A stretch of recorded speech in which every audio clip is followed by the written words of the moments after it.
Nos vemos para ver el segundo tema dentro de planificación de la producción y hoy vamos a ver el tema del OPT.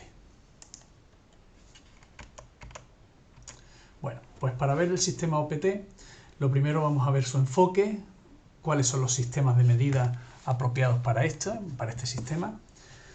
Hablaremos de la teoría de las limitaciones, de las reglas del OPT, de la DBR, de cómo se programa y qué software es el que se suele utilizar. Partamos del enfoque. Bueno, partamos también de que me imagino que ya todos habréis leído la meta, porque tal y como hablamos, era necesario para ver o para aprender lo máximo de este sistema. Este sistema fue creado por un señor que se llama Eliyahu Goldratt, el cual era un especialista, era físico matemático, o sea, era una persona muy formada, y el cual desarrolló el sistema basándose en este enfoque.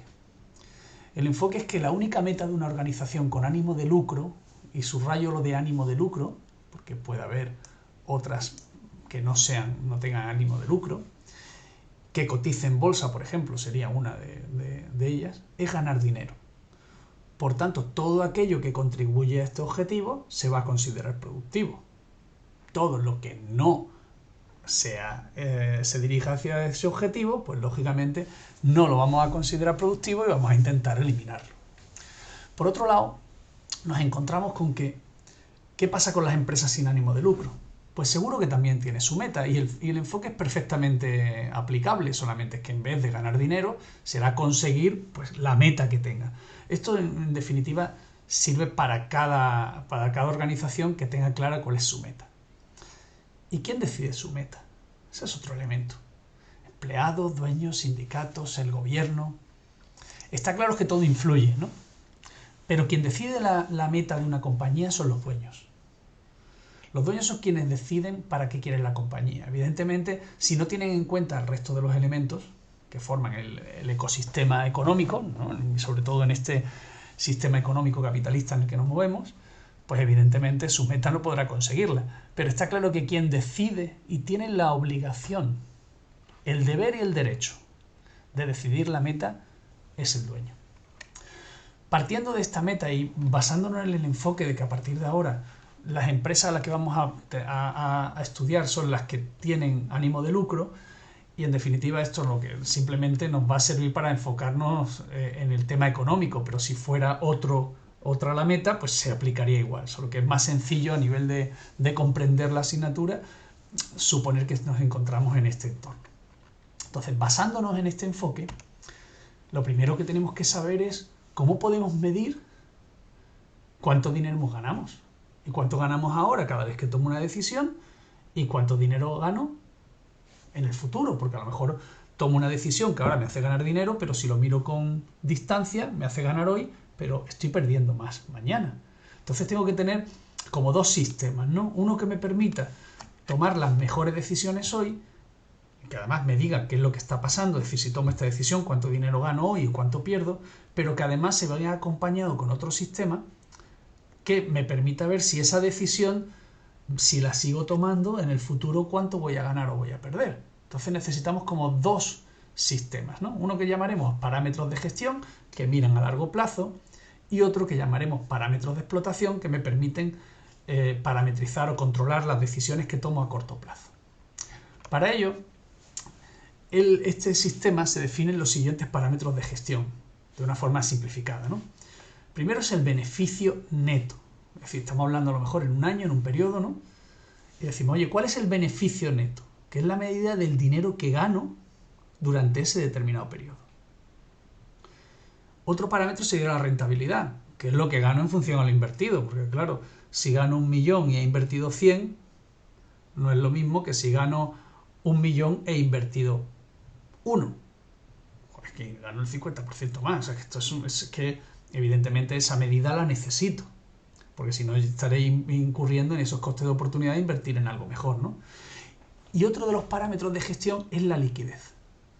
Fijaos, la liquidez es el dinero que dispone la empresa, es como la sangre o el oxígeno, ¿no? Si dejo de respirar no puedo conseguirlo, luego es importantísimo que la liquidez la vaya viendo, Puede ser una empresa que gane mucho dinero, que sea muy rentable, pero que no tenga liquidez, porque los clientes le pagan más tarde, porque tiene que asumir inversiones que no las consigue, etcétera. Por eso es importante tener como mínimo estos 3 parámetros a nivel de gestión.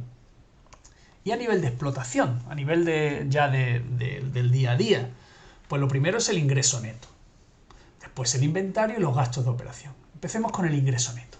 El ingreso neto es el dinero generado a través de las ventas.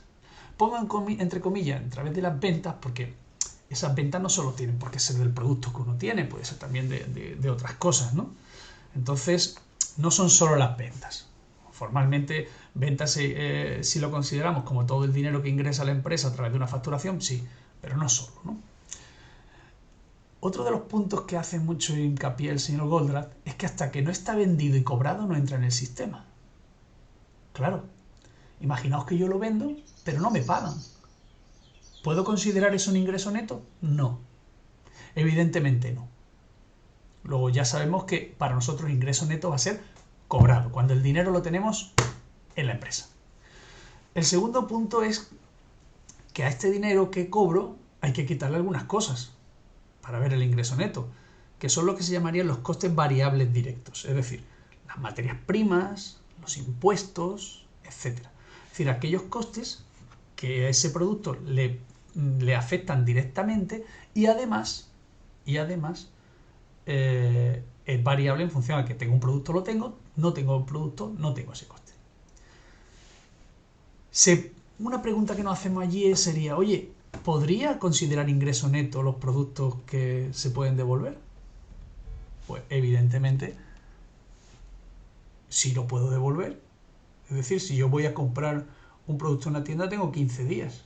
Entonces, lógicamente, ese dinero no lo voy a poder computar hasta que ya sea mío, porque puede ser que sea un dinero ficticio. Luego, solamente tengo que computar el dinero una vez que ya es mío. Si hay 15 días de periodo de devolución, evidentemente, hasta que no pasen los 15 días, no debiera considerarlo. ¿Vale? Esto es parte de lo que también ocurre en muchas empresas, que llega a final de mes y por el cobro de comisiones, por todo este tipo de historias, por lo mejor se hacen unas ventas que no se cobran y que se devuelven al mes siguiente, ¿no? Ese juego no entra aquí. Aquí es cuando el dinero ya entra en caja de forma definitiva. Esta es una consideración importante para que todo el sistema funcione. La segunda parte, que es también muy importante, es el inventario. El inventario es el dinero que el sistema invierte en adquirir bienes que luego pretende vender. Fijaos el dinero que queda retenido en el sistema. Si nos hacemos el ejemplo que pone el señor Goldratt, que imaginaos que la fábrica es una máquina de hacer dinero, ¿no? En esa máquina de hacer dinero yo le voy dando una palanca y van saliendo dinero. Si resulta que para hacer dinero tengo que tener dentro 1 millón de euros, pues tiene un determinado inventario. Si en vez de 1 millón de euros necesito 2 millones de euros, el inventario es el mismo y sin embargo sale el mismo dinero. Luego, tenemos que tener en cuenta que no es un elemento que sea bueno. ¿Y qué consideramos como inventario? Fijaos, los activos materiales. Y dentro de los activos materiales podemos considerar también, por ejemplo, la propia maquinaria, porque formalmente siempre entendemos por inventario las piezas, lo que tenemos en el almacén, pero la nave que tenemos, la maquinaria que tenemos, es dinero que tenemos ahí. O también se tiene que considerar como elemento de inventario. Fijaos que este aspecto nos lleva a tomar decisiones de forma que sí, es posible. O sea, sabemos que el inventario no es bueno, porque vamos a invertir en una nave industrial que posiblemente sea un negocio inmobiliario muy bueno, pero que a nivel de producción pues no lo sea. Oye, pues este señor nos dice, mire usted, si usted quiere hacer el negocio inmobiliario, hágalo. Compre una nave, luego la vende, lo que sea. Pero no me mezcle el sistema productivo que usted me está ahora gestionando con un sistema inmobiliario. Tome las decisiones de forma separada. No vaya a ocurrir que perjudiquemos uno para mejorar el otro, ¿no? En fin, todo este tipo de elementos también hace que, fijaos, igual que en el tema del ingreso neto, el inventario pues ya tiene una concepción un poco más diferente, ¿no? Serían como los activos. Otro elemento final es el parámetro de explotación, lo que se llama el gasto operativo. Dentro del parámetro del gasto operativo, y es todo aquello que el sistema gasta para convertir el inventario en ingresos netos. Es decir, nosotros evidentemente tenemos del ingreso neto le hemos quitado los costes variables directos. Por otro lado tenemos inventario, pero hay un montón de costes que se generan, materias primas que se desplegan, empleados que no se pueden asignar, etcétera, que este señor no lo reparte. No lo reparte como el full costing que vimos en su día. No. Este señor lo que dice es todo aquello que no sea variable directo, que no pueda asignar, por tanto, a un ingreso neto, todo eso me lo vas a meter en un paquete que le vamos a llamar gasto operativo. Y eso gasto operativo vamos a tratar de intentar, con el margen que me dejan los ingresos netos, vamos a intentar cubrirlo y obtener beneficios además. Entonces, por ejemplo, si tenemos un empleado, que fijaos, os voy a llevar hasta este extremo, ¿no? Un empleado que se dedica a hacer un producto y solo hace ese producto, con lo cual nosotros pensaríamos, oye, solo hace ese producto, es coste variable directo. Señor, si a ese empleado le pagas por pieza que hace, sí es coste variable directo. Si no es así, ¿qué nos podemos encontrar? Con un empleado que si hay demanda para 10 hace 10, si hay demanda para 5 hace 5, significa que ya la asignación no depende, el coste del operario no depende de las piezas que hay. Entonces no es coste variable directo. En ese caso pasaría a ser gasto operativo. ¿Veis? Este tipo de elementos son importantes porque si no lo aplicamos así, luego el sistema no nos lleva a donde nos tiene que llevar, ¿no? Visto estos parámetros, que ya hemos visto parámetros de explotación, parámetros de gestión, podemos ver algunas relaciones de importancia, ¿no? Por ejemplo, como el ingreso neto no tiene nunca limitaciones, cuanto más podamos mejor. Sin embargo, el inventario sí que va a depender del inventario lo que gano o lo que gasto, al igual que los gastos operativos que evidentemente influyen. Pero lo que sí también podemos ver son algunas relaciones matemáticas. Por ejemplo, el beneficio neto, que es de relaciones entre parámetros de explotación y parámetros de gestión, ¿no? El beneficio neto es igual al ingreso neto menos los gastos de operación. Está claro, todo el dinero que hemos ingresado menos los gastos que hemos tenido. La rentabilidad será ese beneficio neto dividido entre el inventario. Claro, teniendo en cuenta que son todos los activos, pues oye, todo lo que pongo en marcha, todo el dinero que tengo en el sistema para conseguir ese beneficio. Eso me daría la rentabilidad. Otro elemento es la productividad, que es lo que gano por el gasto operativo, por unidad monetaria de gasto operativo. Claro, es el gasto que yo he repercutido para sacar eso, ¿no? Y luego temas como la rotación del inventario, ¿no? Donde tengo el inventario dividido por los ingresos, etcétera, ¿no? El ingreso neto partido por el inventario, eso me daría de alguna forma la rotación. Y en el tema de costes, que lo ponga en interrogante, pues aquí ocurre como cuando vimos en el tema de costes la relación que existe entre el reparto de costes y la toma de decisiones. No sé si os acordáis cuando hablamos en su día de cómo si vamos a repartir costes, por ejemplo, por la unidad de tiempo, pues podemos estar equivocándonos en las decisiones. Porque si ponemos el coste minuto y resulta que existe un cuello de botella que hace que el coste minuto no sea el que tiene que ser, pues podemos tomar malas decisiones, ¿no? ¿Os acordáis cuando estuvimos viendo esto en el tema de costes? Suponiendo que ya os habéis acordado de esto, pasamos a entrar en la teoría de las limitaciones. Vamos a entrar ya hemos visto los parámetros, hemos visto cada uno de estos elementos, ¿no? Pues ahora vamos a ver cómo se pone esto en marcha. Bueno, pues este señor, Eliyahu Goldratt, dice que todo sistema tiene al menos una limitación que marca el máximo de output que vamos a obtener. Es decir, que una empresa, por tanto, tiene alguna limitación que marca el máximo dinero que puede ganar. El esfuerzo, por tanto, como bien dice él, será conseguir que ninguna decisión repercute negativamente en esa limitación. Oye, si hay algo que me marca el máximo dinero, no vamos a tomar decisiones para que ganemos menos. Y por el contrario, vamos a tomar decisiones que hagan que esa limitación podamos ampliarla, podamos agrandarla, que deje de ser tanta limitación y, por tanto, conseguir ganar más dinero o conseguir la meta. Aquí que pongo la meta en pequeñito es porque esto, aquí en este punto donde ya se supone que hemos tenido que leer la novela de este señor y vamos a comprender mejor cada uno de los pasos para conseguir el TOC, que son los que realmente en su novela nos va explicando Alex Rogo con el profesor Jonas, ¿no? Bueno, pues los pasos a seguir son los siguientes. Primero, identificar las limitaciones. Segundo, decidir cómo explotarlas. Tercero, subordinar todas las decisiones que vamos a hacer al paso anterior, es decir, todas las decisiones que vamos a tomar ahora en la fábrica van a depender de cómo vamos a explotar la limitación. Cuando hablamos de explotar la limitación significa vamos a intentar ampliarla para ganar más, ¿no? Una vez que ya lo tenemos todas las decisiones ya planteadas y planificadas, en ese momento, ¡puff!, se pone en marcha y se eleva la limitación. Si en los pasos previos, al abrir esa limitación, es posible que haya que volver al primer paso, porque esa limitación puede ser que deje de serlo. Entonces habrá que identificar la nueva limitación.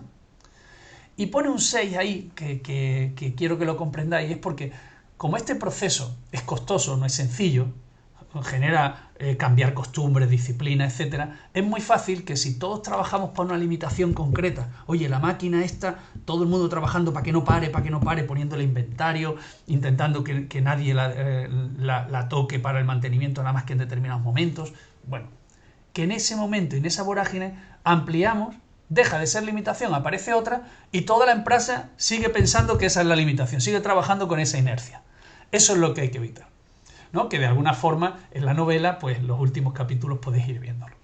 Bueno, vamos a entrar un poquito más en detalle en cada uno de estos puntos por la importancia que tiene. El primero es identificar las limitaciones.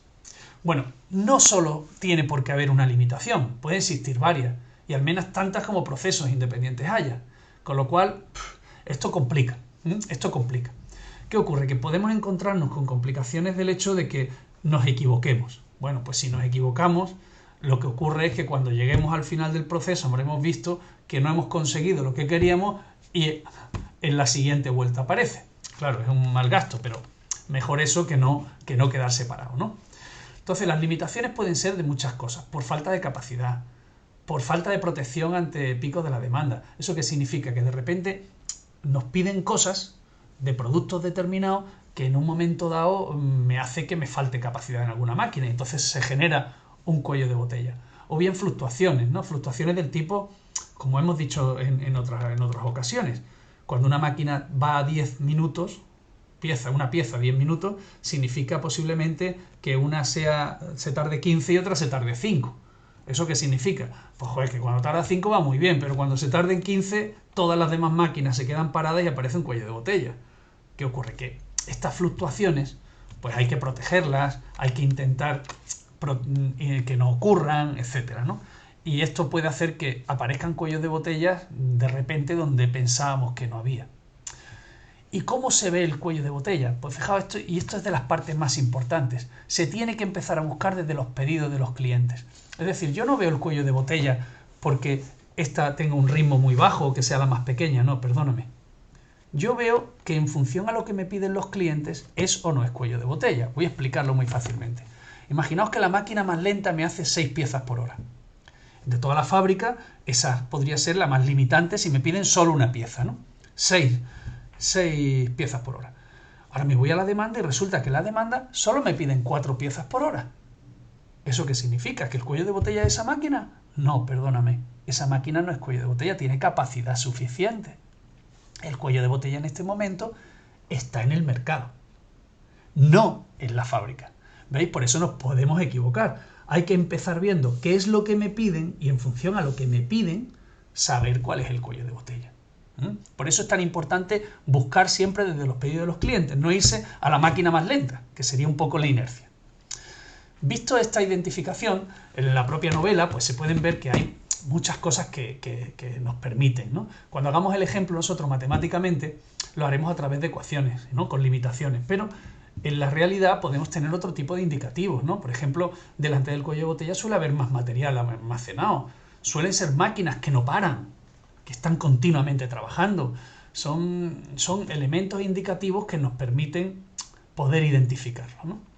Digo porque muchas veces los números son más groseros y no son tan fáciles de identificar solamente por ver las capacidades de máquina y la demanda de los clientes. Una vez que ya tengo identificado el cuello de botella, lo cual ya es más de la mitad del problema, lo siguiente es decidir cómo explotar las limitaciones, cómo podemos sacarle el máximo provecho, incluso hacer todo lo que haga falta. Algunos ejemplos. En la propia novela viene, resulta que tenemos una máquina que es un cuello de botella y cuando pasa el señor Alex Rogo, que es el director de la fábrica, se da cuenta que está parada. Y que además no hay nadie haciendo nada en ella. Va y pregunta y se entera de que el señor de mantenimiento se está tomando el bocadillo y tenían que hacerle el mantenimiento. Entonces está parada, nadie le está haciendo el mantenimiento, se está perdiendo y es cuello de botella. ¿Cuello de botella qué significa? Que si esa máquina está parada, al final vamos a perder dinero. Si resulta que mi fábrica gana 1 millón de euros por hora y está parada 1 hora, ha perdido ese millón. Luego, cuando se ve desde esta perspectiva, uno tiene que decir, señor, cuando vayamos a hacer el mantenimiento, vamos a tratar de hacer el mantenimiento directamente y vamos a utilizar incluso técnicas just-in-time de SMED, ¿os acordáis? Donde vamos a hacer trabajos de cambio de máquina, etcétera, intentando que se haga la mayor parte con la máquina en marcha, etcétera, ¿no? El caso es que una vez que decidimos cómo explotar las limitaciones y haremos un modelo matemático para ver cómo lo podemos hacer de forma teórica, lo siguiente es que el resto de decisiones de la fábrica hagan lo que tengan que hacer para que el cuello de botella pueda ser explotado. Es decir, si la máquina anterior tiene que producir lo que el cuello de botella necesita, pues tendrá que producir lo que el cuello de botella necesita. Si resulta que el cuello de botella necesita lotes pequeñitos y la máquina anterior hace lotes grandes, si la otra máquina anterior no es cuello de botella, pues que haga lotes pequeñitos. Alguien dirá, jo, es que voy a tardar el doble. Sí, pero si tiene tiempo sobrado para hacerlo, que lo haga. ¿Ven? Este tipo de decisiones y hacer solo lo que sea necesario. La cuarta es, una vez que ya tengo todo, lo ponemos en marcha, entonces se levanta la restricción. Acordaros que hay que tener todas las restricciones en cuenta de forma simultánea, porque al levantarla aparecerá otra. Y esa otra, pues tendremos que empezar desde el punto 1, ¿no? Que sería el quinto. Dice, oye, si se ha roto, volvemos al primer paso. Eso es como pasa también en la novela, ¿no? Terminan las restricciones y ahora resulta que son más capaces que el mercado. Pues se tienen que centrar en el mercado para traer más pedidos, porque ese es su cuello de botella, ¿no? Y el 6 es lo que antes comenté, de tener esto un poco de cuidado. Lo siguiente es un caso que no voy a explicar aquí y que vamos a hacer de forma directa en otro vídeo. Para que os hagáis una idea, este es el caso que Eli Goldratt pone en su libro, en el libro en este caso, El síndrome del pajar, y en el cual plantea una serie de elementos de gastos operativos, etc. Los datos no son reales, son datos que yo he estado inventando, pero el ejemplo es similar. Aquí en este caso tenemos unos gastos operativos a la semana, un tiempo de apertura, porque hay que saber el tiempo que se está, y lo que me dice primero es que que calcule los ingresos netos del producto P y Q y el beneficio neto del producto P y Q, bueno, de la suma de los dos, evidentemente. Para que os hagáis una idea, esta forma de representarlo la utiliza Eli Goldratt, y lo que nos está diciendo es que un producto P se vende a 90 euros por unidad y se venden en la semana 100 unidades. Y del producto Q se vende a 100 euros por unidad y en la semana hay una demanda de 50. Si me fijo en el producto P, pues voy a empezar por la parte de abajo del gráfico. Coge una materia prima 1 que cuesta 20 euros y en el puesto de trabajo A hace una operación de 15 minutos, pasa al C que hace otra de 15 minutos y de ahí pasa al D, el cual monta lo que proviene de ahí más lo que proviene de haber cogido una materia prima diferente, la cual le hace 15 minutos en el B, 5 minutos en el C, y con estas dos piezas tarda 15 minutos en un montaje, para lo cual hemos dicho que utiliza una pieza de 5 euros. Si es el Q, pues el mismo elemento que utilizaba el P lo utiliza también, en tanto que sale materia prima, pasa al B, del B pasa al C, y del C pues ya tiene aquí como el producto semi-elaborado, y aparte con este. Y aquí hace un montaje que no necesita ningún tipo de pieza, que tarda 5 minutos, y ya tiene el producto terminado. Bueno, esta es la forma de ponerlo, ¿no? Y haremos el caso. Bueno, terminado esta primera parte del sistema TOC, donde nos viene un poco cuál es la estructura, hay una serie de principios básicos que hay que tener en cuenta para que este sistema funcione. Y son reglas que se tienen que cumplir, porque si estas reglas no se cumplen, el sistema no va a funcionar. Vamos a empezar por cada una de estas reglas. Empecemos por la primera. No se debe equilibrar la capacidad productiva, sino el flujo de producción. Por ejemplo, en el just-in-time, que fue el tema que vimos antes, nosotros equilibramos la capacidad productiva a una determinada demanda prevista, pero equilibrábamos los puestos de trabajo. Aquí dice que no. Aquí dice que además, en función a lo que te pidan, calcula el cuello de botella y equilibras al cuello de botella. Claro, el just-in-time, como equilibraba la fábrica y todo, una determinada demanda que tenía que ser estable y demás para que fuera buena, en el momento que hubiera muchos picos o variación, muchos productos, el sistema no nos valía. Este, sin embargo, sí nos sirve. ¿Por qué? Porque se adapta a ese flujo. Él dice que no es operativo, por tanto, equilibrar la capacidad. Antes lo hemos dicho. Si resulta que me están pidiendo 4 unidades y mi cuello de botella, o sea, la capacidad más pequeña eran 6, dice, joder, voy a equilibrar todas 6, pero ¿y si me piden 4? ¿Qué voy a producir 2 más y tenerla en inventario? No. Entonces, también pone que se tiene que equilibrar el flujo en cada paso, cada demanda que nos den. Oye, si tenemos una demanda mensual, nos adaptamos a ella. El flujo de producción estará definido por las limitaciones, lógicamente. Si al final hay una limitación que marca el máximo que se voy a ganar, ¿para qué voy a hacer más? ¿Para tener en inventario? Y por supuesto los recursos no limitados tienen que ir al ritmo de la limitación. Aquí dice que la limitación debe equilibrarse con la demanda en el sentido de poder vender lo que se necesita. Pero también es importante el ritmo, es decir, si a mí me piden una pieza cada 5 horas, pues voy a tratar de que haya una pieza cada 5 horas. Y ahí voy a utilizar técnicas just in time, técnicas de intentar tener estandarizado ese equilibraje, pero basándonos en la demanda y la limitación. Otro punto importante, la utilización de un recurso no cuello de botella no viene determinado por su propia capacidad, sino por otra limitación. Esto tiene el problema de la doble negación. ¿Esto qué significa? Que yo, si no soy cuello de botella, mi ritmo no va a ser el que a mí me interese. Es verdad que yo podría ser mucho más eficiente. De hecho, en la propia novela nos habla de las máquinas que les sacamos el máximo de producción, no paran, sacan piezas continuamente. Pero es que si no son necesarias, ¿qué ocurre? Que se van a inventario. Y si se van a inventario, gano menos dinero. Luego está claro que el que no es cuello de botella tiene que marcarse el ritmo o equilibrarse al cuello de botella. Porque de no ser así, se podría convertir incluso en una limitación, porque se dedica a trabajar lo que no necesita el cuello de botella. Y cuando el cuello de botella lo quiera, pues no va a disponer de él. ¿Veis? Aquí tenéis un poco ese ejemplo que he visto. Otro es la utilización y la activación de un recurso no son la misma cosa. Perdón, pone ahí son la misma cosa. Y hay que poner que no son la misma cosa. No, voy a ponerlo en mayúscula. No son la misma cosa. ¿Vale? No son la misma cosa. De hecho, no solo no son la misma cosa, sino que es completamente diferente. ¿Vale? No son la misma cosa. Ahí está. Utilizar un recurso es hacer uso de él para que el sistema se dirija hacia la meta. Es decir, voy a coger y voy a fabricar lo que se necesita el cuello de botella para ganar el dinero. Y activar un recurso es hacer uso de la máquina para que se produzca, para su propia eficiencia local, para que ella no pare. Pero si se hace inventario le da igual. Esto es lo que hablábamos de alguna manera en la productividad por factor o productividad global. Muy bien.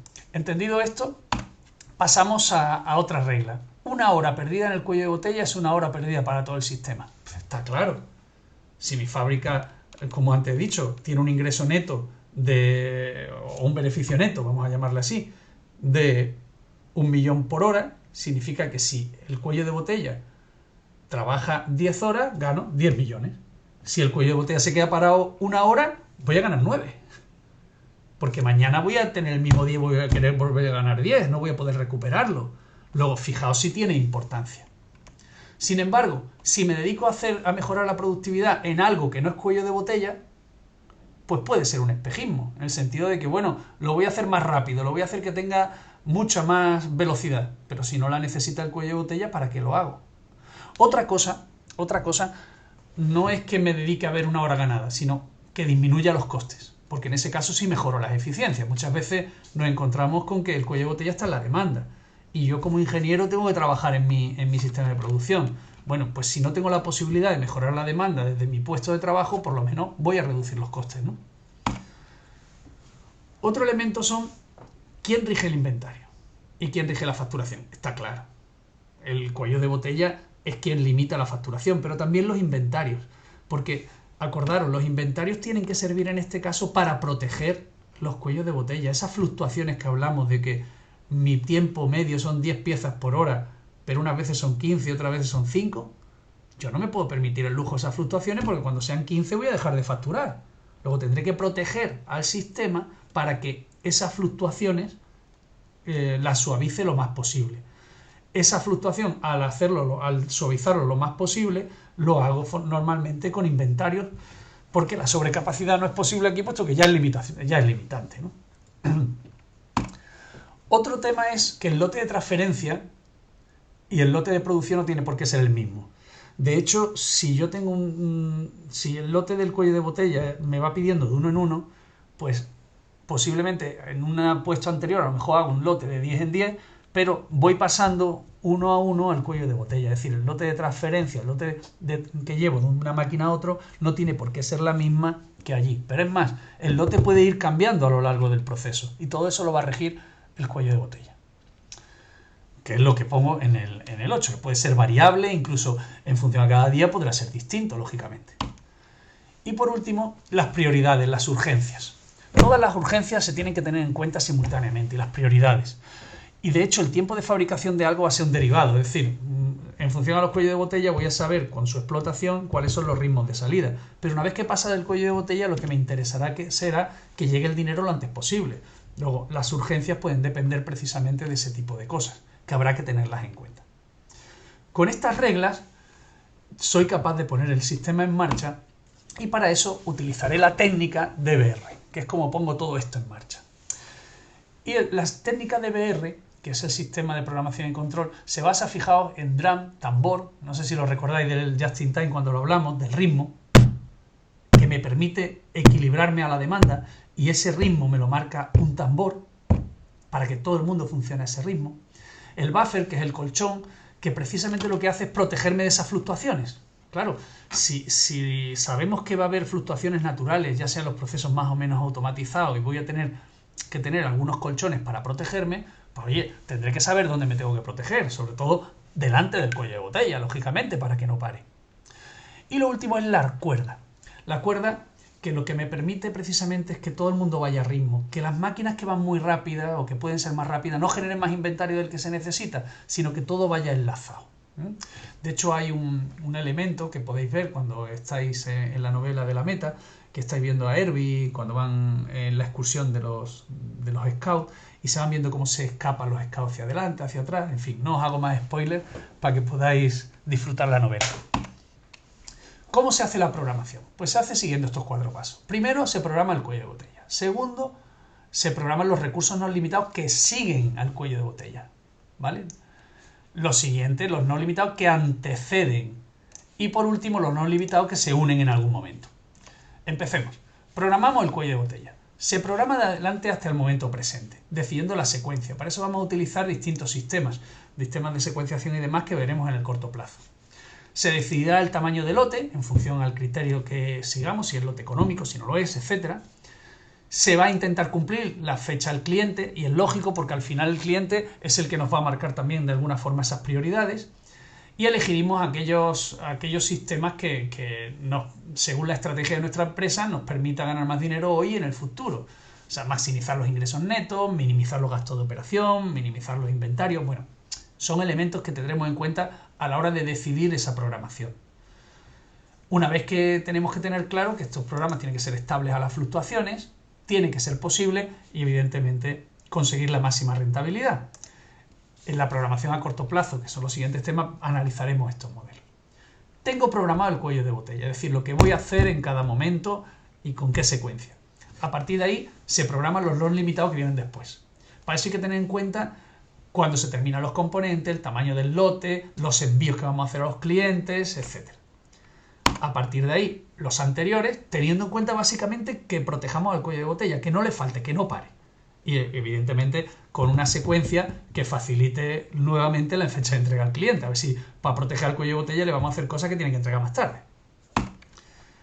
Y ya por último, pues no limitados que llegan. Por ejemplo, imaginaos que tenemos un cuello de botella que es una cortadora y las piezas terminadas van en una caja, pero que han pasado por el corte. Luego habrá que programar que ya que ha pasado por el cuello de botella no se me quede ahora parada la pieza y no llega al cliente porque no hemos programado bien las cajas. en las que van embaladas, ¿no?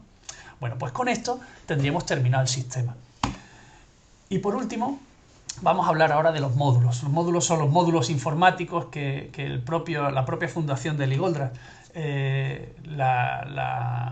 los tiene como un software propio, y el cual tiene como 4 niveles: el Buildnet, que hace las rutas, parecido al MRP; el Server hace una explosión de materiales; el Split separa de esa explosión de materiales que vimos en el MRP en los que son críticos o no críticos, los que son cuello de botella y los que no, y a partir de ahí el OPT hace precisamente lo que es la programación de los cuellos de botella, etc. Bueno, pues con esto vamos a dar por terminado esta clase.